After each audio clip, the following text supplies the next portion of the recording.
The International Olympic Committee has approved the final list of athletes who will take part in the Summer Olympics in Paris. This list includes 15 Russian and 16 Belarusian athletes who allegedly meet the criteria of neutrality, in particular, do not openly support Russia's war against Ukraine. They were allowed to compete in neutral status without displaying the anthem, flags, and other national symbols. However, 10 Russian and 7 Belarusian athletes among these admitted to the Olympic Games in Paris violated the International Olympic Committee's rule on neutrality and should be suspended, the International Human Rights Organization said on July 18th. These Olympic Games should be an opportunity for the IOC to reaffirm and demonstrate its respect for its own human rights policy. Wayne Jordash, president of the International Human Rights Organization Global Rights Compliance, from Reuters publication.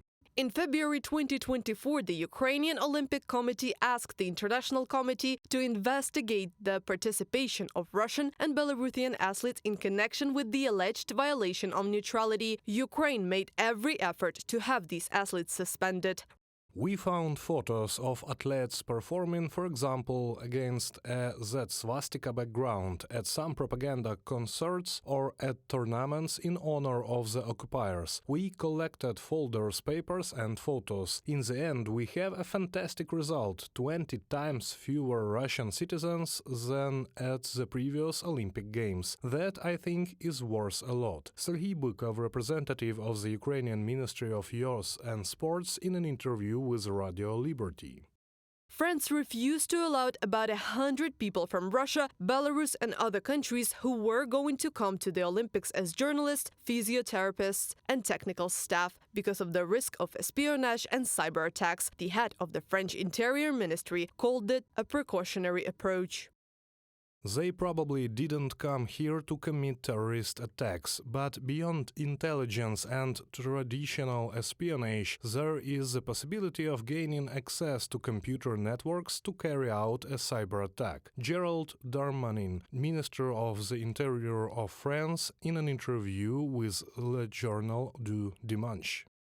Back in April 2024, French President Emmanuel Macron stated that Russia, along with Islamic radicals, could also pose a threat to Olympic Games. According to Macron, there is no doubt that this country is using the competition at least for an information attack on France. This is what the increased security measures are related to. There are a number of threat actors who may have had an interest in jeopardizing the Olympic Games or using them as a platform for their messages. One of the main ones is, of course, the Russian Federation. They can't have their athletes participate under the country's name. They're under sanctions of many countries because of their activities in Ukraine and other countries, and so it can be an issue of political interests and a reason for them to attack. Eugene Spafford, Honorary Executive Director of the Center for Information Security Education and Research. Despite Russia's full-scale invasion, Ukraine will be represented by 147 athletes. This is only a few less than at the previous Summer Olympics. In 2.5 years of full-scale war, 488 athletes have died from shelling, in occupation and in battles for Ukraine. Among them are Olympic medalists. Reported by Anastasia Tarnavska, Natalia Husak, Volodymyr Shtangelov, UATV News.